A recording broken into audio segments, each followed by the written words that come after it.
It was the kind of night where the silence was almost tangible, wrapping around me as I lay in bed, unable to sleep.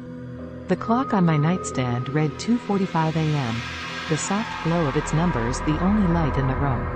I had been tossing and turning for hours, my mind restless and uneasy.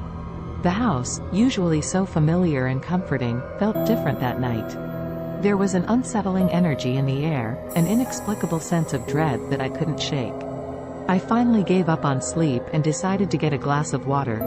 The floorboards creaked under my feet as I made my way to the kitchen, the sound echoing through the empty house.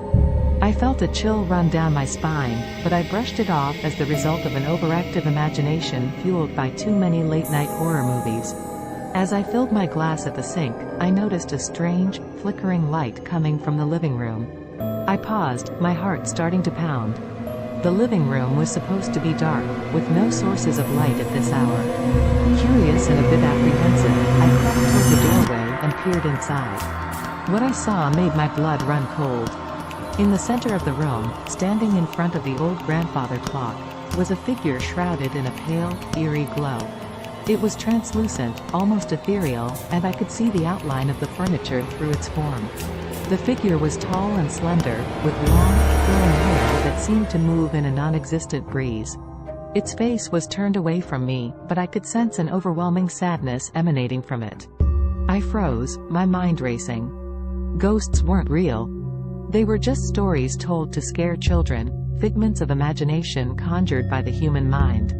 Yet here I was, staring at one in my living room. I wanted to run, to scream, but my body refused to obey.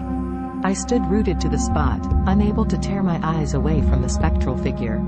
As I watched, the ghost began to move, gliding across the room with a grace that was both beautiful and terrifying. It stopped in front of the window, its hand reaching out to touch the glass. I heard a soft, mournful sigh, and a wave of sorrow washed over me, so intense that it brought tears to my eyes. I don't know how long I stood there, watching the ghost in a state of stunned disbelief. Time seemed to stretch and warp, the minutes blending into an eternity. Finally, the figure turned its head, and for the first time, I saw its face.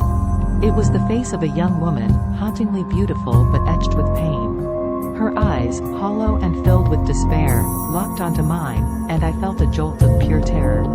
In that moment, the ghost began to move toward me. Panic surged through my veins, breaking the paralysis that had held me captive. I stumbled backward, my breath coming in ragged gasps. The ghost continued its approach, its expression one of longing and sorrow. I turned and ran, flinging up the stairs to the relative safety of my bedroom. I slammed the door shut and pressed my back against it, my heart hammering in my chest. My mind raced as I tried to make sense of what I had seen. Had it been a hallucination, a trick of the light? Or was there really a ghost in my house, a restless spirit seeking solace? As I stood there, trembling, I heard the soft creak of the floorboards outside my door. The ghost was coming closer, its presence like a cold shadow creeping up the stairs. I could hear the faint sound of its footsteps, almost drowned out by the pounding of my heart. I grabbed my phone and dialed the only number I could think of, my friend, Alex, who had always been fascinated by the paranormal. "Alex, you have to come over," I whispered urgently when he picked up. "I think there's a ghost in my house." "What? Are you serious?" Alex sounded groggy and skeptical, but I could hear the curiosity in his voice. "Yes, I'm serious. Please, just come over. I don't know what to do." Okay, I'm on my way. Just hang tight." I hung up and tried to steady my breathing, focusing on the sound of Alex's voice and the promise of his imminent arrival. The footsteps outside my door had stopped, but the air was still thick with the ghost's presence. I felt as if I were being watched, the weight of unseen eyes pressing down on me. Minutes felt like hours as I waited, every creak and groan of the house amplifying my fear. Finally, I heard the sound of a car pulling up outside, followed by the slam of a door.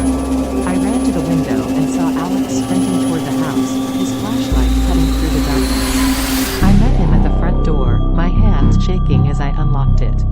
Alex burst in, his eyes wide with excitement and concern. "Where did you see it?" he asked, glancing around nervously. "The living room," I replied, my voice barely a whisper. It was right there, by the clock. We moved cautiously through the house, Alex's flashlight casting long shadows on the walls. When we reached the living room, it was empty, the ghostly figure nowhere to be seen. The only evidence of its presence was the lingering chill in the air and the faint echo of sorrow that seemed to permeate the room. Alex frowned, looking disappointed. "Are you sure you saw something?" "Yes, I'm sure," I insisted, feeling a surge of frustration and fear. "It was right here."